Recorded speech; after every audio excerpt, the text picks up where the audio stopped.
Dentro de los procesos verbales especiales, ahora nos ocuparemos de 3 procesos en particular, que son los procesos de rendición de cuentas, el proceso de pago por consignación y el proceso de impugnación de actos de asamblea, junta directiva y junta de socios.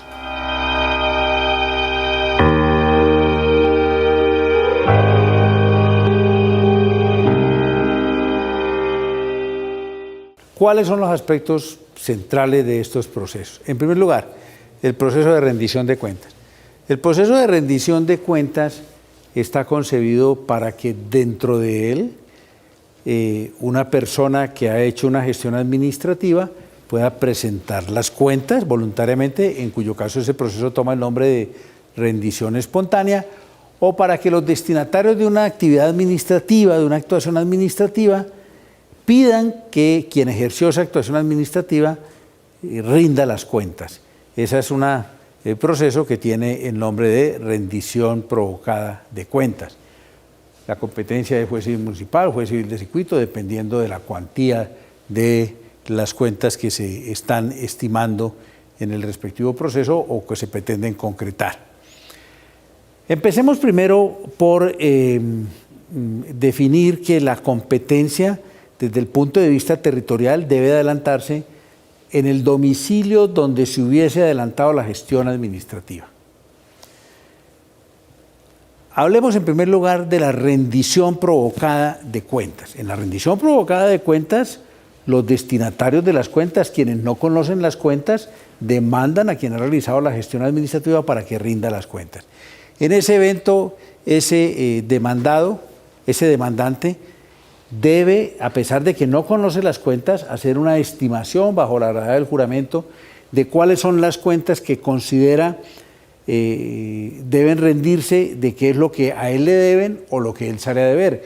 Porque es importante tener en cuenta que la pretensión en este proceso es que se rindan las cuentas, no que las cuentas salgan a favor del demandante. Puede darse el caso de que una persona formule una demanda para que le rindan cuentas y que al rendirle las cuentas resulte un saldo a su cargo. No ha perdido el pleito, porque la pretensión aquí es que se rindan las cuentas, no que las cuentas salgan a favor. En el caso de la rendición provocada de cuentas, el demandante debe hacer una estimación de esas cuentas, que si bien tiene el formato de juramento estimatorio, no está sujeto a las sanciones del artículo 206, por la sencilla razón de que el demandante que hace esa estimación jurada no conoce las cuentas, de manera que aquí no se aplican las sanciones previstas en el artículo 206. Formulada la demanda y admitida con ese requisito que venga con ese juramento, el demandado puede guardar silencio, en cuyo caso el juez, sin convocar una audiencia, dicta un auto con base en el cual aprueba las cuentas que fueron estimadas por el demandante. O el demandado alega que no está obligado a rendir las cuentas, en cuyo caso el tema se debe resolver dentro del proceso y en la sentencia se va a decidir si la persona está obligada o no a rendir las cuentas. Si en la sentencia se declara que sí está obligado a rendir las cuentas, entonces le dan un plazo para que las rinda. Si las rinde, se corre traslado al demandante para que el demandante manifieste si las objeta o no las objeta. Si no las objeta, se aprueban. Si las objeta, se va a adelantar un incidente que va a concluir con la suma establecida. Si vencido el demandado, que dijo que no estaba obligado a rendir cuentas, le dan un plazo para rendir las cuentas y no las rinde, en ese evento entonces se van a aprobar las cuentas que el demandante haya estimado bajo la gravedad del juramento con la demanda. La otra conducta que puede asumir el demandado es que no se oponga a rendir las cuentas, sino que desconozca el monto. Este preciso evento no está reglamentado en el Código General del Proceso. En este evento, entonces, el juez lo que debe hacer es que, como el demandado simplemente ha dicho que está de acuerdo con rendir las cuentas, pero que desconoce el monto, se va a tramitar simplemente un incidente para definir cuál es el monto de esas cuentas. En el caso de la rendición espontánea, es decir, cuando quien presenta la demanda es la persona que hizo la gestión administrativa, como él conoce la gestión administrativa y conoce las cuentas, el requisito de la demanda es que las presente con la demanda. De manera que presentada la demanda, se admite, se corre traslado al demandado, que puede tener las mismas conductas, puede no formular ninguna oposición, en cuyo caso se aprueban las cuentas. O el demandado puede decir que no está obligado a recibir cuentas. En ese evento, entonces, el tema se decide en la sentencia. Y si en la sentencia se decide que sí está obligado a recibir las cuentas, se le corre el traslado de las cuentas y viene todo el trámite de las objeciones a que antes hice mención. O el demandado puede decir que si bien está obligado a recibir las cuentas, no está de acuerdo con el monto. En ese evento se tramita un incidente para definir el monto de esas cuentas. El otro proceso es el de pago por consignación. Este proceso de pago por consignación tiene por objeto permitirle a un deudor de una obligación que es exigible pagar aún contra la voluntad del acreedor. Claro, no siempre, en todos los casos, el deudor que quiera pagar en contra de la voluntad del acreedor tiene que acudir a este proceso. Hay casos en los que el deudor puede pagar sin necesidad de acudir a este proceso, por ejemplo, los cánones de arrendamiento de un contrato de arrendamiento cuando el arrendador no recibe el canon de arrendamiento para provocar que el inquilino incurra en mora, o cuando en el caso del artículo 693 del Código de Comercio, el aceptante de una letra de cambio decide pagar consignando el importe del título en una oficina autorizada para recibir depósitos judiciales. Esos eventos están excluidos del pago por consignación. Entonces, en este evento se trata de un deudor de una prestación que ya es exigible, porque si la prestación no es exigible, el acreedor no está obligado a recibir el pago. Que la obligación sea exigible, se demanda ante el juez civil municipal o juez civil de circuito del domicilio del demandado o del cumplimiento de la prestación y dependiendo de la cuantía, si es menor cuantía o juez civil municipal o juez civil del circuito. Entonces, en la demanda, el demandante tiene que precisar la oferta. ¿Cuál es la oferta? No se olvide que en este caso el que está demandando es el deudor. Luego, él al presentar la demanda tiene que precisar la prestación que pretende pagar. ¿En qué consiste esa prestación? Los elementos completos de esa prestación, para que el demandado manifieste si se opone o no se opone. Si el demandado no se opone, el juez autoriza obviamente que el demandante que ha ofrecido pagar consigne la suma de dinero, si fue dinero lo que ofreció pagar, o cita fecha y hora para una diligencia donde ese demandante debe entregar el bien o acreditar que cumplió el hecho debido. Si esa persona no consigna o no concurre la diligencia, entonces se declarará fallida la oferta con todas las consecuencias para ese deudor de quedar incurso en mora. Si ese demandante consigna dentro de los 5 días o cumple atendiendo con su presencia la obligación debida, entonces en ese evento el juez dictará una providencia declarando extinguida la respectiva obligación. Si el demandado se opone, cuando es admitida la demanda, se opone a la oferta que le ha hecho el demandante, el tema se debe resolver dentro del proceso.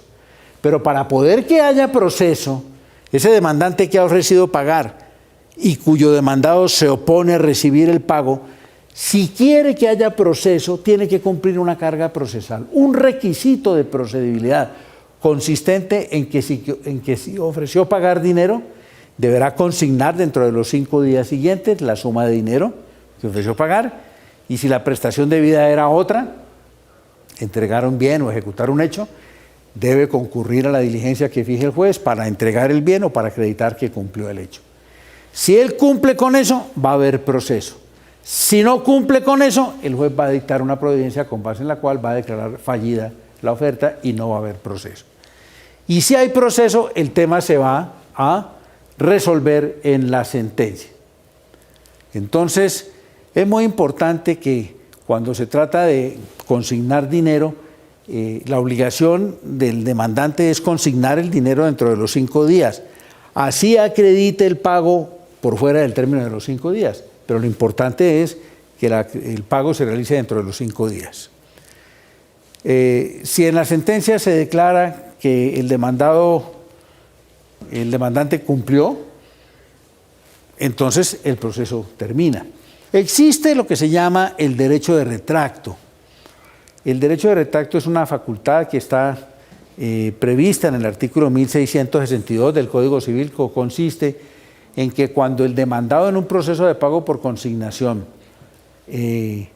no se ha opuesto a recibir el pago, o no se ha dictado o no ha cobrado ejecutoria la sentencia que acepte el pago, el demandante puede retractarse. De suerte que en ese evento el demandante puede decir: yo retiro mi oferta, pero repito, con tal de que el demandado no haya aceptado el pago, porque si ya aceptó el pago no se puede retractar. Si el demandante quiere que fracase el proceso, lo que tendrá que hacer es no consignar o no entregar el bien que había ofrecido. Obviamente que cuando el juez dicte sentencia declarando válida la oferta y el pago, entonces el juez, si esa obligación estaba garantizado el pago con hipoteca o prenda, en esa sentencia debe ordenar, además de que se tenga por extinguido el crédito, debe ordenar que se cancele el respectivo gravamen. Si el crédito que se paga estaba garantizado con hipoteca, entonces el juez, además de declarar que se pagó la obligación, lo que debe decir es que se levanta la hipoteca por haberse cancelado la respectiva acreencia. El otro proceso especial es el que tiene que ver con la impugnación de actos o decisiones de asamblea de accionistas y de juntas directivas. Este es un proceso trascendental en la vida económica de los negocios. ¿Cuáles son los aspectos estructurales de este proceso? En primer lugar, hay que señalar que el Código General del Proceso le amplió el marco, el alcance a este proceso. Antes solamente se podían demandar actos que emanaran de sociedades civiles o comerciales, expedidos por una asamblea, por una junta de socios o por una junta directiva. Hoy, en vigencia del Código General del Proceso, se puede demandar cualquier acto emanado de una sociedad o de una persona jurídica de derecho privado.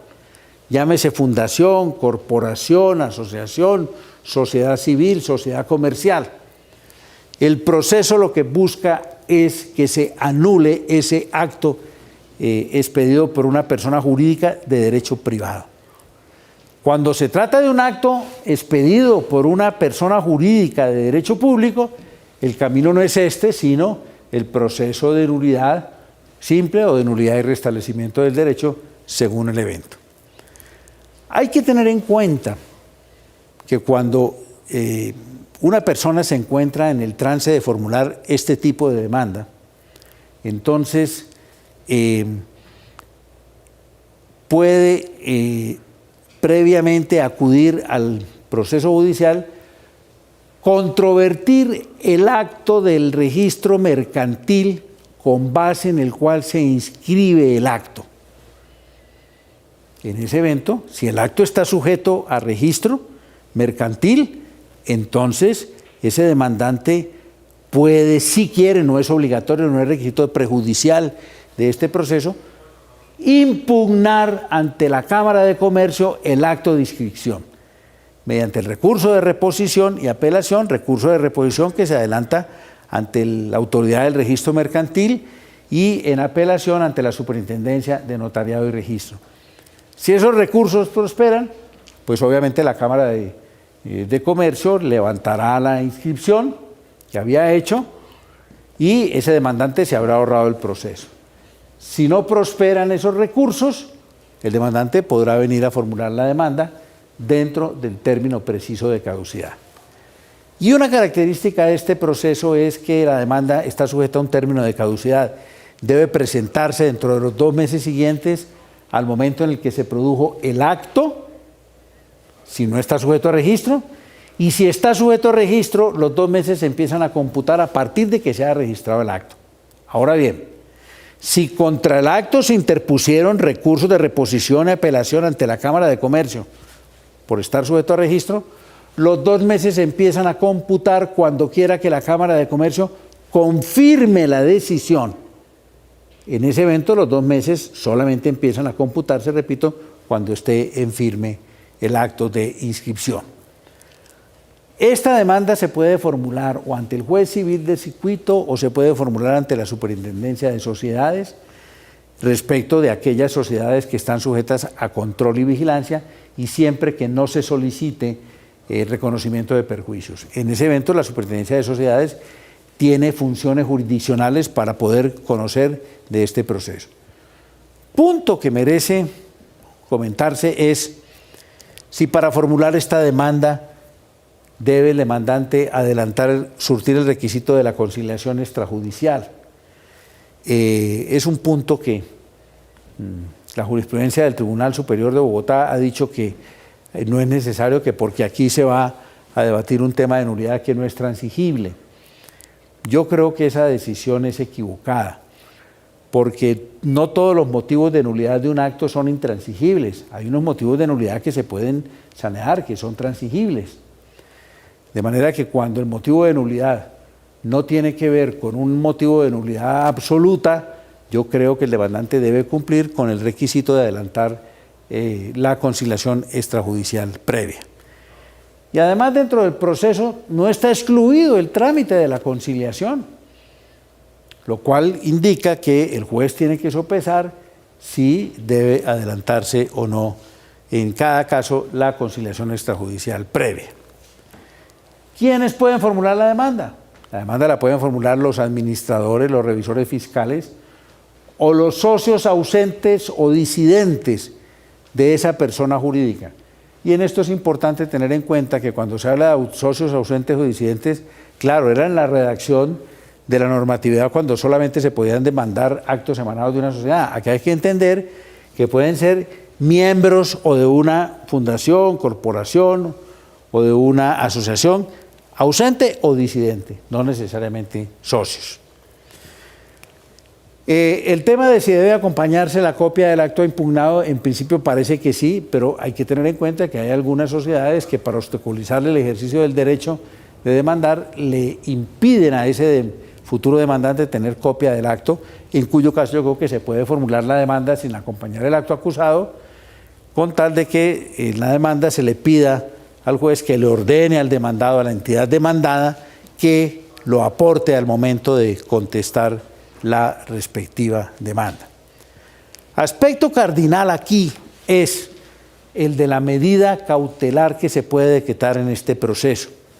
A la usanza de lo que ocurre en el proceso contencioso administrativo cuando se demanda un acto emanado de la administración, aquí también se puede pedir como medida cautelar la suspensión provisional del acto acusado mientras se adelanta el proceso. ¿Cuáles son esos requisitos? Los requisitos para que se pueda adelantar esta medida cautelar, se pueda promover son, en primer lugar, petición de parte. El juez no puede decretar de oficio esta medida cautelar. Segundo, que esa petición de parte se formule en la demanda. Si el demandante no formula esa petición en la demanda, ya no la puede formular en el curso del proceso. En tercer lugar, que el demandante demuestre que ese acto prima facie viola una norma superior, que puede ser la Constitución, la ley o los estatutos. Es un juicio de valor que aparezca de bulto esa violación. Claro, sin que ello implique prejuzgamiento, porque pues esa situación puede cambiar dentro del curso del proceso. El cuarto requisito es que preste caución.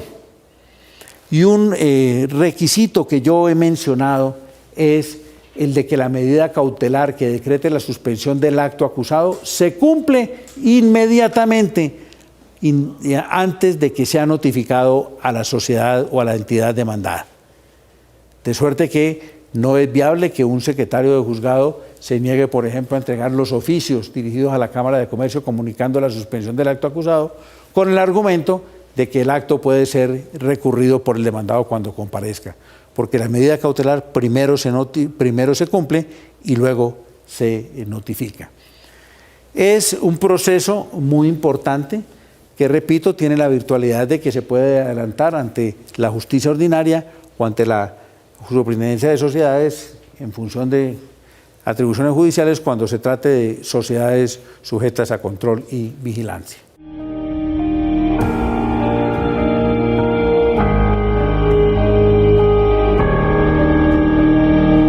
A veces lo que no está planeado y lo que se deja un poco ad libitum y a la improvisación resulta mejor que lo que ha sido planeado. Eso ocurre también, digamos, en el campo del derecho. Sí, pero no es totalmente improvisado, porque en un proceso no se pueden cambiar los hechos que se van a debatir.